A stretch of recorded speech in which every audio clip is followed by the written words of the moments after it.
കലാകൗമാരം കലോത്സവ വേദിയിൽ ഉശിരോടെ പൊരുത്തുമ്പോൾ ചങ്കിടിപ്പോടെ ആത്മസാക്ഷാത്കാരം നേടി മിഴി നിറയ്ക്കുന്നവരാണ് ഗുരുക്കന്മാർ. കലോത്സവം അവരുടേത് കൂടിയാണ്.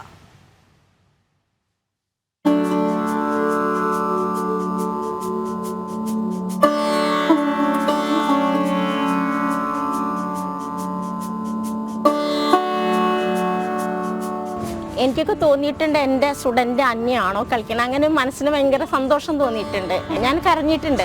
മോഹിനിയാട്ടം എൻ്റെ ഒരു സ്റ്റുഡൻ്റ് ഇതേപോലെ ഞാൻ പറഞ്ഞു കൊടുത്തേക്കാളും അത് ഉപരി ആ കുട്ടി ചെയ്തിട്ടുണ്ടപ്പോൾ ശരിക്കും ഞാൻ കരഞ്ഞു പോയിട്ടുണ്ട്. കരഞ്ഞ നിമിഷങ്ങൾ ഉണ്ടായിട്ടുണ്ട്. ശരിക്കും സന്തോഷം കൊണ്ട് ഒരുപാട് എന്താ പറയുക. ഗിരിജ വിനയചന്ദ്രൻ കൊല്ലത്തെ കലോത്സവ നഗരിയിൽ ചങ്കിടിപ്പോടെ കാത്തിരിക്കുന്ന ആയിരക്കണക്കിന് ഗുരുക്കന്മാരിൽ ഒരാൾ, അവരുടെ പ്രതിനിധി.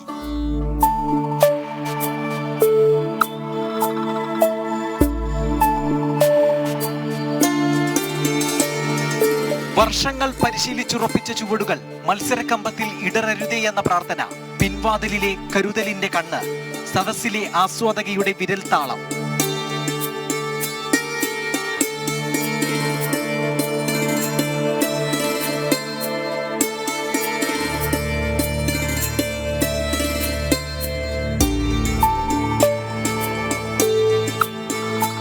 കലയുടെ കാമ്പ് തെളിയിച്ചു കൊടുത്ത ഗുരുവായും വാത്സല്യമുട്ടുന്ന മാതൃസ്നേഹത്തിനൊപ്പം കരുതലിന്റെ തെളിനീരായും ആത്മവിശ്വാസത്തിന്റെ ചുടുമുത്തങ്ങളായും കലോത്സവത്തിന്റെ താളം മുറുകുന്നിടത്തെല്ലാം ഗുരുവുണ്ട്.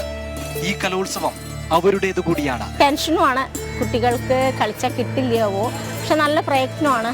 നമ്മൾ കൊടുക്കുന്ന കോച്ചിങ് തന്നെയാണ് കുട്ടികൾ നന്നായി 4 വയസ്സ് മുതൽ പഠിപ്പിച്ചുണ്ടാക്കി അവരരങ്ങേറ്റം കഴിഞ്ഞു ആണ് ഈ സബ് ജില്ലയിലും സ്റ്റേറ്റിലൊക്കെ വരാൻ കഴിയുന്നത്. ഞങ്ങളുടെ നല്ല പ്രയത്നമാണ്. ശരിക്കും നല്ല ബുദ്ധിമുട്ടൊക്കെ തന്നെ. 4 വയസ്സായ ഒരു കുട്ടിയെ പഠിപ്പിച്ചുണ്ടാക്കുക പറഞ്ഞാൽ നല്ല ബുദ്ധിമുട്ടാണ്. അവരിന്ന് ഈ വേദിയിലെത്തുന്നുണ്ടെങ്കിൽ തീർച്ചയായിട്ടും നല്ലൊരു കോച്ചിങ്ങിൻ്റെ ഗുണം തന്നെയാണ്. അത്രയ്ക്കും നന്നായി കളിച്ച് അത്രയ്ക്കും നന്നായി പഠിപ്പിച്ച കുട്ടികൾക്ക് അതൊരു വേദിയിൽ ആ ഒരു നഷ്ടപ്പെടുമ്പോൾ ഉണ്ടാവുന്ന വേദന അത് വല്ലാത്തൊരു വേദന തന്നെയാണ്. അനുഭവങ്ങളുടെ ആലയിൽ പഴുത്തുറഞ്ഞ കരുത്തുണ്ട്. ജീവിതം തന്നെ കലയ്ക്ക് സമർപ്പിച്ച ഓരോ ഗുരുക്കന്മാർക്കും പകരും തോറും നിറയുന്ന തളികയുടെ പേരാണ് ഗുരു. ഗുരുവായൂരാണ് എൻ്റെ വീട്. അപ്പം അതുകൊണ്ട്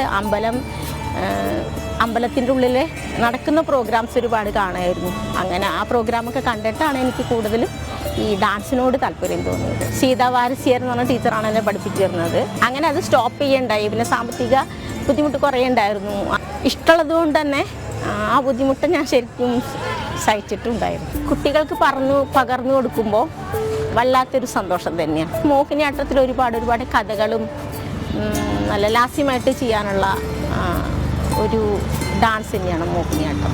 അപ്പോൾ ആ സമയത്തൊക്കെ നമുക്ക് പറഞ്ഞു കൊടുക്കുമ്പോൾ നല്ലൊരു സന്തോഷമൊക്കെ തോന്നാറുണ്ട്. കാരണം ഒരുപാട് കഥകളാണ് അതിൻ്റെ ഉള്ളിലുണ്ടാവുക. അപ്പോൾ കഥ ഇങ്ങനെ കുട്ടികൾക്ക് പറഞ്ഞു കൊടുത്ത് അത് ചെയ്യുമ്പോൾ അതൊരു പ്രത്യേക സന്തോഷം തോന്നാറ്. നേടിയെടുക്കാനാകാതെ സ്വപ്നമായി പാതി വഴിയിൽ അവസാനിച്ച നേട്ടങ്ങൾ ശിഷ്യരിലൂടെ കൈവരിക്കുമ്പോൾ അകം നിറയുന്ന അനുഭൂതി ഒരു ഗുരുവിന് മാത്രമേ അറിയാനാകൂ.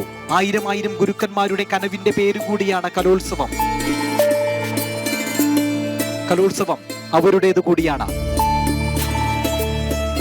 കൗമാരങ്ങളുടെ മാറ്റുരയ്ക്കൽ മാത്രമല്ല കേരള സ്കൂൾ കലോത്സവം. കൗമാരത്തിളക്കങ്ങളെ ഉരച്ചുമിരിക്കുന്ന ഗുരുക്കന്മാരുടേതു കൂടിയാണ്. അവരുടെ സ്വപ്ന സാക്ഷാത്കാരങ്ങൾ കൂടിയാണ്. സ്കന്ദപുരാണത്തിലെ വരികൾ പറയുകയാണെങ്കിൽ ഗുരു സാക്ഷാൽ പരബ്രഹ്മ തസ്മൈ ശ്രീ ഗുരുവേ നമഃ. കലോത്സവ വേദിയിൽ നിന്ന് ക്യാമറമാൻ മനോജ് വട്ടിയൂർക്കാവിനൊപ്പം മിഥുൻ അയ്യപ്പൻ, ജനം.